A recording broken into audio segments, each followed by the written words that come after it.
بسم اللہ الرحمن الرحیم. بہت شکریہ. میرا جو ٹائم مجھے دیا گیا تھا وہ تھا تقریباً 50 منٹ. اب اس کو مجھے اسکویز کر کے جو ہے وہ سمجھ لیں کہ 10 منٹ پہ لانا ہے. مشکل کام ہے, کوشش کرتے ہیں انشاءاللہ کہ اس کے حوالے سے جو بیسک چیزیں ہیں وہ ڈسکس کر لی جائیں. میں پریزنٹیشن کے اندر کچھ چیزیں جو ہے وہ اسکپ کروں گا اور انشاءاللہ کوشش یہ کریں گے کہ جو کام کی چیزیں ہیں, بنیادی چیزیں, ان کو ہم تھوڑا سا سمجھ لیں. اس وقت حلال کی اگر ہم ایلیمنٹس کی بات کریں تو بنیادی طور پہ حلال کی جو سپلائی چین ہے اس کے 4 ہمیں جو ہے نا وہ بیسک کو نظر آتے ہیں. ایک تو ایڈہرنس ٹو دا شریعہ لا ہے, high level of the product quality ہے, کنزیومر پروڈکٹ سیفٹی ہے, اینیمل ویلفیئر اور فیئر ٹریڈ اس کے اندر شامل ہوتے ہیں. حلال سپلائی چین کے اندر ہم جن چیزوں سے ہمارا واسطہ ہوتا ہے ان میں صرف فوڈ نہیں ہے, بہت سارے نان فوڈ آئٹمس بھی ہیں, سروسز بھی ہیں. ابھی ایک سوال بھی ہوا تھا کہ پلاسٹک پیکیجنگ مٹیریل کی جو ہے وہ کیوں ضرورت ہے کہ اس کو بھی حلال سرٹیفائی کرایا جائے. تو اس کی ضرورت سمپل اس لیے ہے کہ جب کوئی چیز کانٹیکٹ میں بھی آئے گی اور وہ حلال نہیں ہے تو وہ حلال چیز کو بھی جو ہے وہ حرام کر دے گی, یا اس کے کانٹیکٹ میں آنے کی وجہ سے وہ چیز جو ہے وہ حرام ہو جائے گی. تو ایگزیکٹلی بالکل یہی مثال جیسے کاسمیٹکس آئٹمز ہیں, اسپیشلی جو لپسٹک خواتین استعمال کرتی ہیں, تو اس میں جو بڑے برانڈز ہیں اس میں ذرا احتیاط کرنی چاہیے کیونکہ کاسمیٹکس کے اندر کوئی انگریڈینٹ نہیں لکھے جاتے. تو جتنے باہر کے برانڈز ہوتے ہیں ان میں یہ جو ہے بہت زیادہ شک و شبہات ہوتے ہیں کہ ان میں لاڈ کا استعمال کیا جاتا ہے, جیلیٹن کا استعمال کیا جاتا ہے, اور الٹیمیٹلی یہ ماؤتھ کے ذریعے سے, لپس کے ذریعے سے باڈی کے اندر چلے جاتے ہیں. تو اس کی وجہ سے نہ چاہتے ہوئے یا انجانے کے اندر جو ہے حرام چیزیں باڈی کا پارٹ بن جاتی ہیں. سروسز سیکٹر میں جیسے لاجسٹک پیکیجنگ کی بات ہو گئی, پرنٹڈ الیکٹرانک میڈیا ہو گیا, catering, tourism, marketing, finance, banking, یہ ساری چیزیں جو ہے وہ حلال کا ایک پارٹ ہیں. قرآن کی جو ہے بہت ساری جو ہے وہ آیات اور اسی طرح سے احادیث مبارکہ اس بارے میں کافی وعیدیں جو ہے وہ دیتی ہیں کہ کس طرح سے جو ہے وہ ہمیں حلال کو جو ہے اپنی زندگی کا حصہ بنانا ہے. ایک بڑی مارکیٹ ہے حلال کے حوالے سے جو کام کر رہی ہے, پوری دنیا کے اندر ریکوائرمنٹ ہے. بڑا سمپل سا طریقہ کار ہے. اگر آپ کسی بھی جگہ پہ حلال فوڈ کے حوالے سے سوچ رہے ہیں تو قرآن پاک کے اندر اللہ تعالیٰ نے جن چیزوں کو بیان فرمایا ہے کہ جن سے رکنا ہے, ان کو آپ فنگر ٹپس پہ یاد رکھ سکتے ہیں. 6 چیزیں ہیں, بہت آسانی سے یاد ہو جائیں گی, کوئی ہارڈ اینڈ فاسٹ رول نہیں ہے. آپ کو بس 6 آئٹم کیسے یاد رکھنے, ABCDIS, یہ یاد رکھیں. آپ کو پورا کا پورا حلال اور حرام کا ایک بیسک سیکٹر سمجھ میں آ جائے گا. اے ہم یوز کرتے ہیں الکوہول اینڈ ڈرگس کے حوالے سے. بی بلڈ, چاہے وہ فلوئنگ ہو یا کنجیلڈ ہو, جمع ہوا ہو یا بہتا ہوا ہو, دونوں صورتوں میں حرام ہے. کارنیورس اینیملز جتنے بھی ہیں, یا برڈز اور پرے جتنے بھی ہیں, وہ سارے کے سارے جو چیر پھاڑ کر کے کھاتے ہیں وہ سارے جو ہے وہ حرام کی کیٹیگری میں آ جاتے ہیں.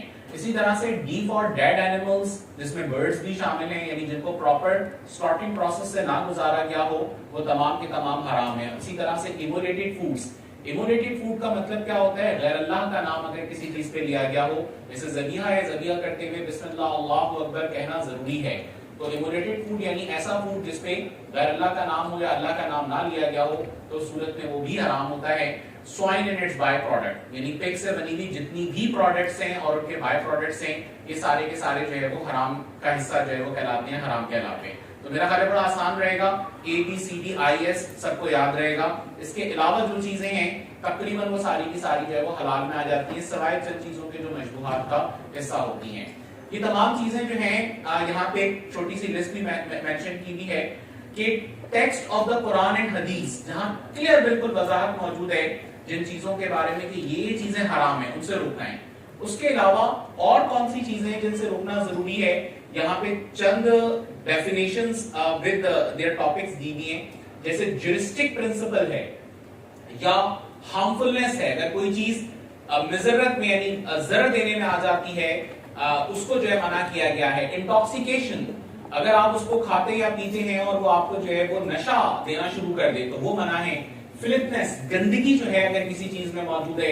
امپیورٹیز موجود ہیں. ہیومن ڈگنیٹی, انسانی شے کسی بھی قسم کی ہو, چاہے اس کے بال سے کوئی چیز بن رہی ہو یا کھال سے بن رہی ہو یا ناخن سے بن رہی ہو, کھانے کے اعتبار سے وہ جائز نہیں ہے, انسانی حرمت کے اعتبار سے.